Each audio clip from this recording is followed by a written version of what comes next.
A children's home provides a happy life for abandoned youngsters. Controversy and confusion in Kenya as the election board rules that all 8 presidential candidates from the August vote will be on the repeat poll ballot. And Big is Beautiful, a fashion showcase for plus-size women. Africa 54 starts right now. Good evening and welcome. I'm Vincent McCory. This is Africa 54. We begin this evening with a story of hope born out of pain. A rescue center in Kenya for abandoned babies. Here's Africa 54's Esther Githui-Yuwat with a story of Happy Life Children's Home. The Nairobi Children's Center was opened 15 years ago by Reverend Peter Ndungu and his wife Faith. The two met after suffering personal tragedies. Both of us in 1998 lost our spouses.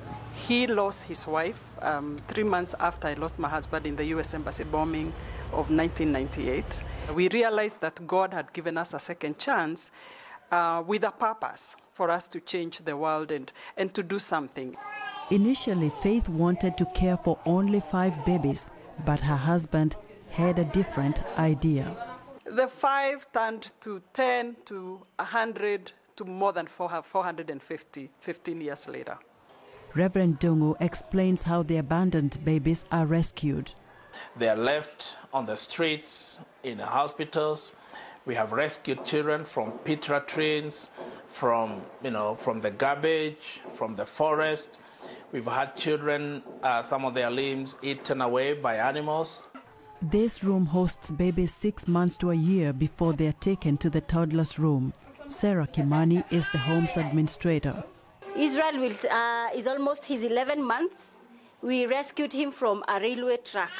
Somebody gave birth and put him in a plastic bag and put him on the railway track for the train just to come run him over. We thank God that he saved his life.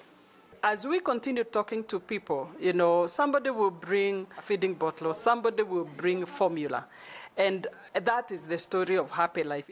The couple also has the support of American pastor Jim Powell and his wife Sharon.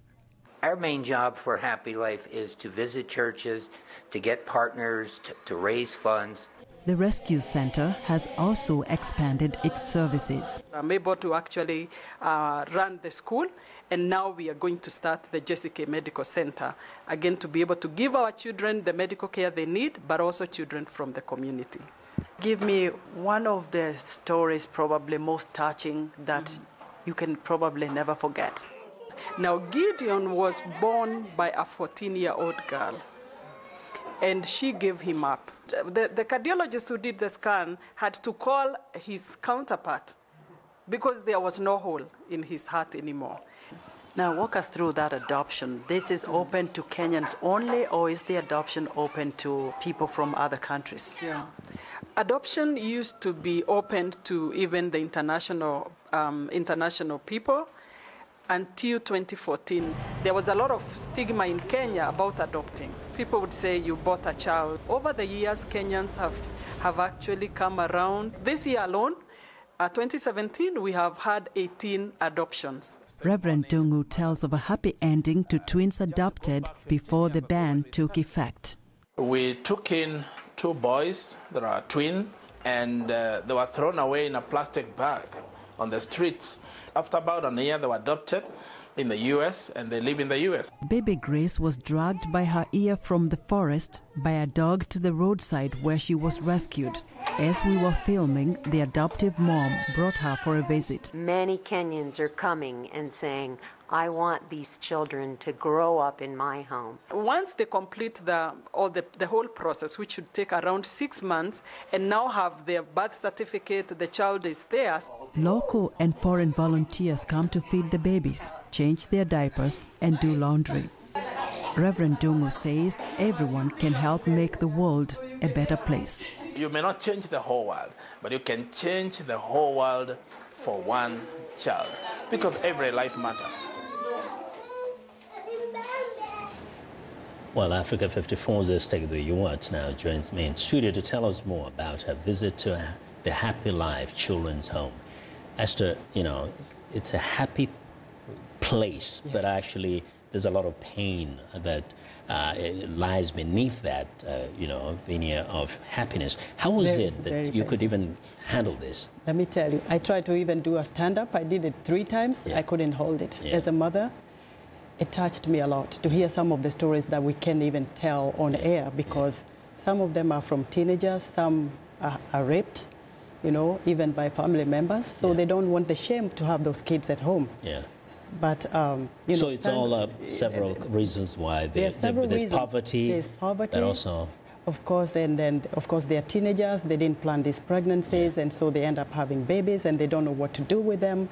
As you saw in the story, some of them have even tried to kill the babies, strangle them, throw them away. You had 3 stories. The twin boys found in a plastic bag that ended up being adopted by Americans before the ban took effect, that now foreigners cannot adopt Kenyan children.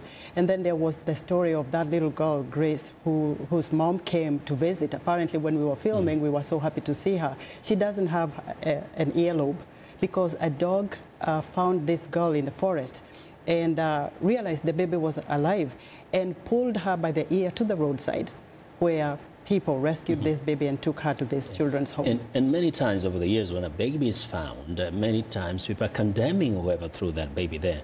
But here we have to say there are men out there, and some may look prominent, maybe other people's fathers, who are responsible for these children. They rape, and sometimes their own relatives, little girls, right? It's shameful. Yeah. It was heart-wrenching. Yeah. And I have to say I'm very grateful for this children's home and so many other people that are coming to bring in these kids. You find them, you condemn, and you say, oh, who did this? What did you do about it? Exactly. And that's why Reverend Ndungu says all of us have a say in this. We can pick up this kid, take it to a home. We can feed these children. We can take something to a children's home to give them a better life. We can take diapers. We can take some formula. We can take something. There are Kenyan students that I found there from one of the local universities feeding the babies. I found a lady who had come from one of the South American countries. She said, I flew here just to volunteer my time. I don't have much to give, but I can wash, these babies, I can feed them. And those are the stories. But the big question is, how many are there out there that were not rescued? How many out there that are going to die across the country? It's really touching. These are beautiful babies, and it's not their fault that they were born, and it's not their fault that things like this happen to them. And shame on those men who are responsible for this. I wish everybody would think about it and do something about it. Thank you very much for doing this story and sharing with us. You're welcome. Well, Africa 54's Esther Githui, you want. Still in Kenya, turning to politics in East Africa, Kenya's electoral board says a repeat of the August presidential election will be open to all 8 original candidates. The original poll was deemed null and void by the Supreme Court and is now scheduled to be rerun on October the 26th. Kenya's Independent Electoral and Boundaries Commission says main opposition candidate Raila Odinga is still on the ballot because it has not received his official withdrawal document from the October election. Odinga has announced that he is no longer running. A day after Odinga announced his intentions, protesters took to the streets in Nairobi, demanding that President Uhuru Kenyatta step down. On Thursday, authorities banned protests in the Central Business District in Nairobi, the western city of Kisumu, and the port of Mombasa as they try to keep a lead on mounting political turmoil. We want to tell Kenyans, we are fighting for our democracy. Na kama Uhuru na Chiloba, they want to play with Kenyans. Here we are, we will play with them. Yes. And we will fight for our democracy. Well, Kenya has been in electoral limbo since the original results were nullified due to what the Supreme Court called irregularities and illegalities. All the way to West Africa now, Liberia's Electoral Commission is expected to announce Thursday provisional results from Tuesday's presidential vote. One of Liberia's leading political parties, however, is calling for a halt in announcing the results, citing irregularities in the vote. The Liberty Party, whose candidate Charles Bromskin was considered the front-runner, says it will consider taking legal action if the National Elections Commission does not act on its demands. An Electoral Commission spokesman told Reuters that it was unaware of the Liberty Party's complaint and did not say whether the Commission believed illegal acts occurred. Some witnesses say on Election Day, materials including ballot boxes arrived late in some locations and some people struggled to find their names on voter rolls. However, there is no evidence that this was linked to illicit activity. Now, the Democratic Republic of Congo's Election Commission says the Central African nation's long-delayed presidential election will not happen until sometime in 2019. The commission said Wednesday that it is still conducting voter registration in the troubled remote Kasai region and would need another 504 days to organize the election once that process is complete. The presidential race has spawned deadly protests in Kinshasa, where opposition groups have risen up against President Joseph Kabila, who has remained in power after his second constitutionally mandated term ended in December 2016. Now, we want to know what you think about Africa 54 and the stories we cover. Join the conversation on Facebook. The address is Africa 54. We're also streaming our show live on Facebook, so check us out and share our show with your friends. Also, find me on Twitter at VOA Vince McCory. Now, coming up, why does the continent top this year's Global Hunger Index? Stay with us.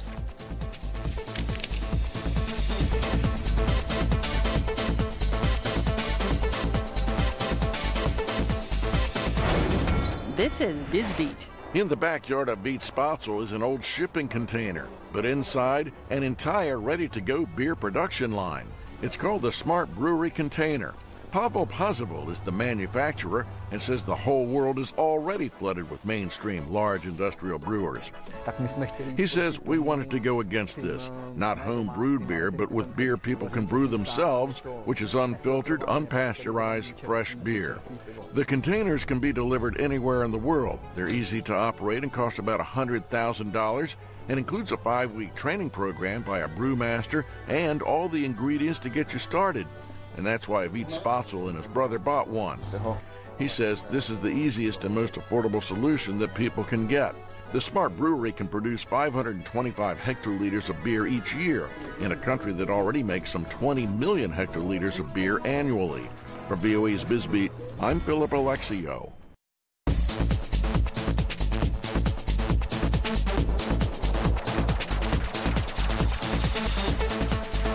Welcome back. Now, global hunger has fallen more than 25% since the year 2000, but conflict and climate shocks are beginning to reverse these gains. The annual Global Hunger Index shows African countries top the list of places with extremely alarming hunger levels. Central African Republic is among the worst affected, followed by Chad, Sierra Leone, Madagascar, and Zambia.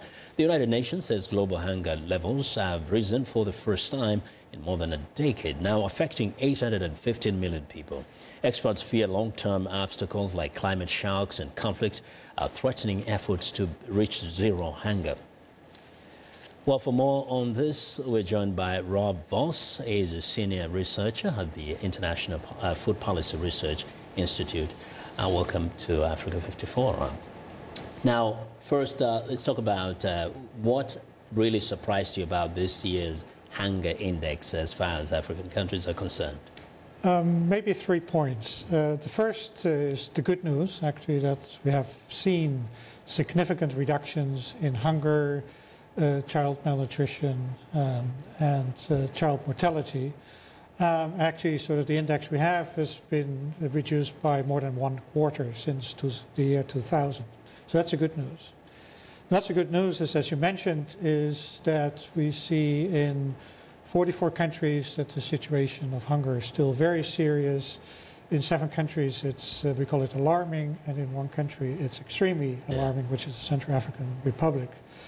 And then the third salient point, I think, is, as you also indicated, is that very recently we've seen a slowdown in the progress that's been made before, and actually an uptick in hunger levels that will likely also be reflected in higher child malnutrition in the future. Yeah. Now, I have to tell you that we've covered this story almost like a running story for months.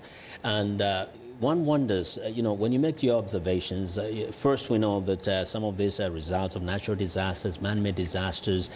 What is it that governments across Africa could do that is different or perhaps new to ensure they can reduce their hunger levels?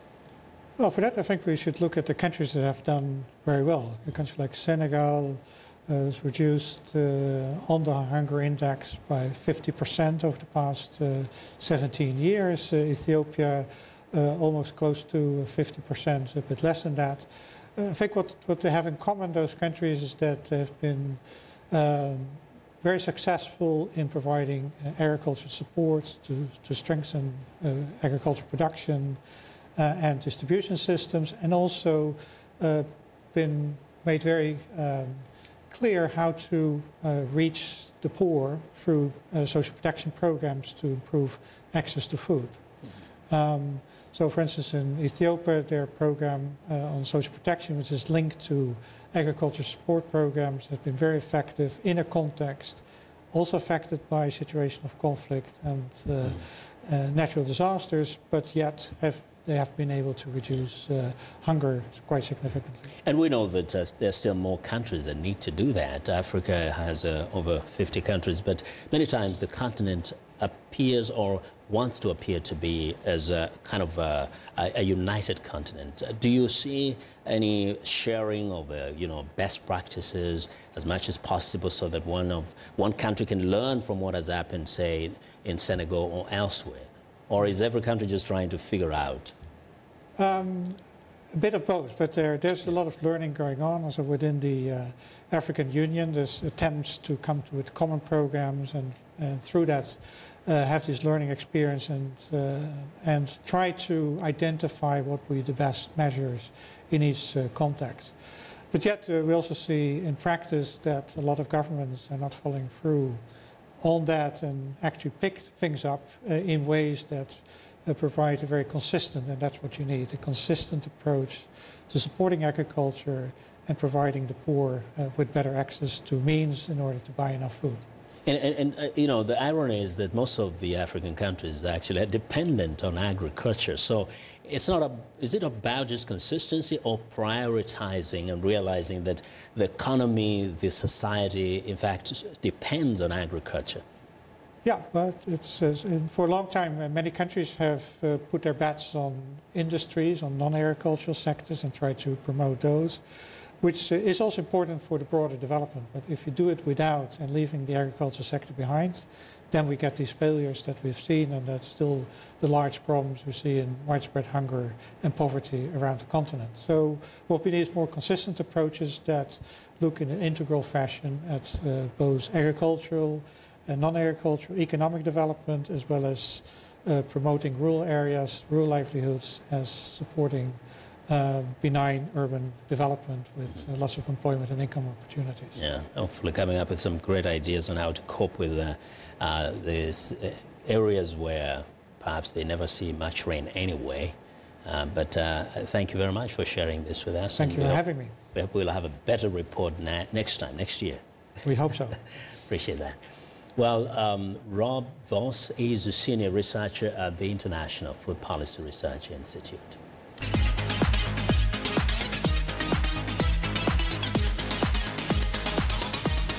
Well, a new study reveals there has been a huge increase in the number of obese and overweight children around the world in just a couple of generations. In one of the biggest epidemiological studies ever undertaken, scientists found dramatic transformation in many parts of the world. Henry Ridgwell reports from London. The study by the World Health Organization and Imperial College London analysed height and weight measurements of 130 million people to determine their body mass index, or BMI. The results were stark. In just 4 decades, since 1975, there has been a 10-fold increase in childhood and adolescent obesity. It is a global problem. But the most dramatic changes have occurred in middle-income countries in East Asia, the Middle East and North Africa and Latin America. Lead author Professor Majid Edzati. So places that a few decades ago there may have been very little obesity and a fair amount of underweight suddenly are having bordering epidemics. In higher income countries, rates of childhood obesity have plateaued but remain very high. In this income group, the United States had the highest obesity rates. Researchers say the global epidemic is a result of food marketing and policy making across the globe. Rather than sort of being any individual's choice, it's how the environments that people choose their foods, healthy foods being priced out of reach, and especially out of the reach of poor, and unhealthy foods being marketed aggressively, together with perhaps not having the safe playing area for children that are leading to weight gain. Obesity is an underlying cause of many diseases later in life, including heart disease, stroke, diabetes and some cancers. But it also has a big impact in childhood. So it's associated with a stigma, so psychosocial consequences for the children. There is some evidence that it actually affects educational outcome of the children. The study also looked at the number of underweight children, which still represents a major health challenge, especially in the poorest parts of the world. India had the highest prevalence of moderately and severely underweight young people. We really need to deal with the two issues at the same time. So we can't wait to deal with underweight and then worry about overweight and obesity. The transition happens really fast, and they are all different forms of malnutrition. The report's authors are calling for policymakers to find ways to make healthy, nutritious food more available at home and school, especially in poorer families and communities, alongside higher taxes on unhealthy foods. Henry Ridgewell for VOA News, London. Well, it's time now for a short break. Still to come on Africa 54. A fashion weekend in Kenya celebrates curves. We'll be right back.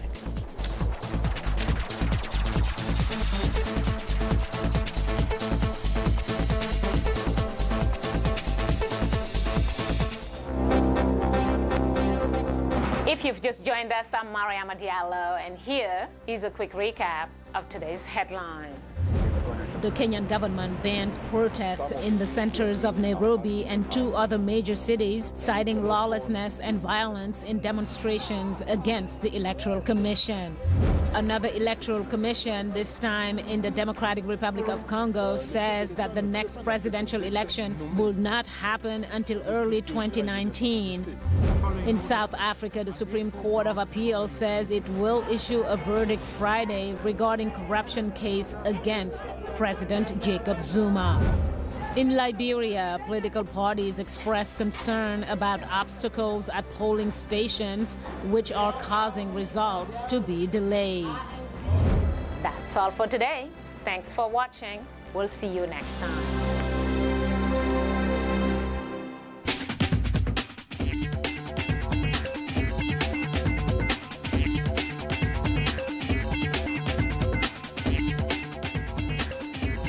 Welcome back to Africa 54. And here's what's trending. The Kenya Plus Size Fashion Weekend 2017 brought together designers, models and style enthusiasts to celebrate full-figured women in Africa and dress them in trendy clothes. The event attracted participants from Kenya and Ghana. Many plus-size women in the country struggle to find stylish clothes that fit. Most stores stock mid to small-sized clothing options, with larger sizes often drab and unflattering. Clothes for fuller women are also usually more expensive. Plus, Fabulosity also deals in plus-size menswear and acts as an agency for models. Well, next up, scientists in Mexico are developing an alternative biofuel that can power cars using the leftovers from the tequila industry. They're producing ethanol from agave plants, the base ingredient in the nation's famous alcohol tipple. Agave-based fuel produces 30 to 40% fewer emissions than gasoline. So far, car owners seem to be receptive to the new biofuel, providing it doesn't harm their cars. Well, and finally, it's Dubai as you've never seen it before. At JTEX Technology Week, visitors are viewing Future Live, an immersive room that displays real-life data on the city of Dubai. One of the gadgets on display is a robot police officer. People can use the droid to pay fines or apply for police services. Dubai police say the aim to introduce hundreds more in the coming years. Then there is the so-called hover bike that will allow police to patrol city streets around 5 meters above ground, hitting top speeds of 70 kilometers per hour. And that is what is trending today. Well, the ranking of the 50 most powerful women by Fortune magazine is out. The list includes such stalwarts as General Motors' Mary Barra and PepsiCo's Indra Nooyi. But it also 7 newcomers are included. The first foreign-born Latina CEO on the Fortune 500, Geisha Williams. Viewers Mariama Diallo has more. This month's Fortune magazine cover features Indra Nooyi, who occupies the #2 slot on this year's 50 Most Powerful Women. The 61-year-old is the chairman and CEO of PepsiCo, one of the world's leading food and beverage companies with over $63 billion in net revenue. At the 19th annual gathering in Washington, Nooyi says her company had to adapt to new trends in a changing retail environment. For companies like ours that are impulse-driven, which need for you to see a product or want the product, we have to create impulse in different ways. So we're looking at this range of changes happening in the marketplace and saying, this is probably going to be the most exciting time to be the CEO of a food and beverage company, or the most frightening time. Nooyi has made the list many times, and so has General Motors' Mary Barra, who for the third consecutive year has occupied the #1 spot. Newcomer and number 13 on this year's list runs California's largest utility company. Born in Cuba, Geisha Williams is the first foreign-born Latina CEO on the Fortune 500. I feel incredibly honored and really humbled that my story is resonating with so many people that are foreign-born, that are immigrants like me, where English is their second language. And my message to them is, anything's possible in this country. Number 40 is a senior VP at IBM who's leading a recently formed division developing new technologies such as blockchain. As an example, food safety on a blockchain. It takes 2 seconds to identify and track a food safety incident. The best-in-class companies today, it takes them 6 days and 18 hours. Imagine how much sickness and waste would be lessened by a 2-second timeline versus a 6-day one. From computers to a utility company to car manufacturers and retailers, the list is made of executives across industries. We're evaluating their company's revenue or their division's revenue, market cap, and the shifts in those numbers from year to year. And so it's not only who's on the list, but how are we ranking them. But we also want to evaluate them for their influence, and that's something that's a little bit harder to measure. While the list saw its first Latina entry, Home Depot's Anne-Mary Campbell is its only African American. Michal Levram says Fortune has written about the so-called black ceiling. What we've just seen in talking to women of color in leadership positions is that we need to do a better job of having more and more women in the pipeline. She adds this will give them the opportunity to rise through the ranks. Mariama Diallo, VOA News, Washington. And that's our show. Thanks for watching. Have a good night.